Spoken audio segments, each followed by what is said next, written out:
Hello and welcome to Mr. Smith History. Today we're going to have a look at it's a fascinating but complex history of India under British rule. So, for over 2 centuries, India's deep connection to the British Empire shaped both nations, profoundly, really. Britain gained wealth and power, but for the Indian people, the effects were long lasting and often devastating. So, we're going to cover India before British colonisation briefly, the rise of British dominance, life under British control, key events like the Indian Rebellion, and the struggle for independence and its consequences. If you do enjoy the video, please do like and do a little subscribe or whatever it is you lot do.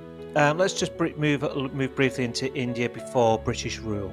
So this was one of the richest and most diverse regions globally, and I'm talking about India.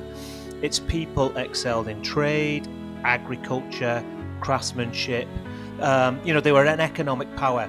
India's economy was among the largest worldwide. It produced high quality textiles and spices sought by Europe and Asia. There was also political diversity. While the Mughal Empire ruled most of India, there were smaller kingdoms like the Rajputs and the Marathas that maintained their independence. So they're quite a diverse country.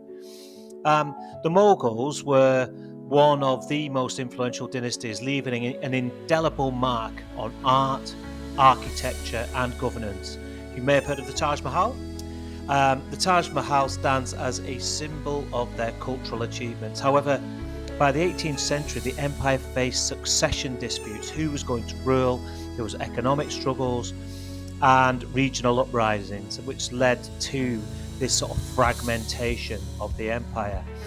This political instability opened the doors for European powers to step in and for them to intervene.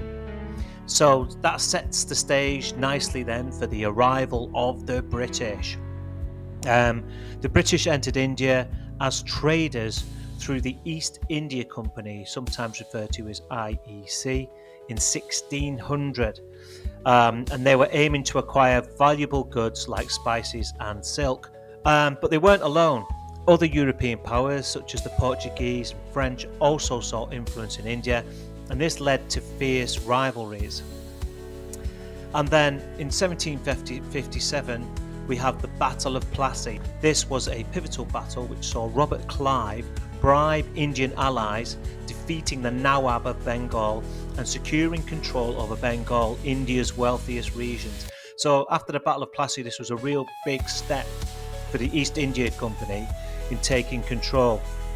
And what's sort of worth understanding about the East India Company is they weren't just a company, they were transitioning from a trading company to a governing force, setting the stage for British dominance. So how did the British govern India? Well, from 1757 to 1858, it was the East India Company that ruled India with a focus on profit. They focused on economic exploitation. High taxes were imposed, raw materials were exported to Britain, and this damaged local industries like the textile industry. And also, the East India Company was about military expansion. They had a private army of Indian soldiers called sepoys, and they helped the East India Company conquer more territories. This approach led to widespread suffering, famines, forced labour, and corruption, and this sparked growing resentment among Indians. And also the idea of having Indians working for the East India Company as a private army also caused issues. So, in 1857, we have the Indian Rebellion, and this is sometimes also referred to as the Sepoy Mutiny. And this was a major uprising against British rules. So why? What happened? What caused the uprising at this time? Well, new rifle cartridges were introduced, and these cartridges were greased with cow and pig fat, which offended Hindu and Muslim sepoys. High taxes and economic exploitation caused poverty, and this led to a rebellion beginning in Meerut and spreading to cities like Delhi and Kanpur. Though the British eventually crushed the revolt, it marked a turning point. In 1858, the British government took direct control of India, establishing the British Raj. So now the East India Company no longer have control. The British Raj is under direct control of Queen Victoria from England, obviously. So the British Raj ruled in India from 1858 to 1947, and they brought about significant changes. There was economic impact. India became a supplier of raw materials for British factories, and cash crop policies caused famines, killing millions. And this feeds into this idea of social change. There was the introduction of railways, a British education system, legal systems that were introduced, but they often served British interest over Indian welfare.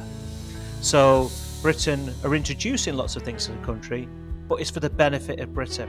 And then that leads us then onto the road to independence. The independence movement gained momentum in the 20th century, and they were led by figures like Mahatma Gandhi. Mahatma Gandhi's tactics were non-violent resistance. Gandhi's campaigns, such as the Salt March, inspired mass support. And then eventually in 1947, India achieved freedom, but was divided into India and Pakistan, leading to violence and displacement. So the legacy then of British rule. The British Empire left a mixed legacy in India.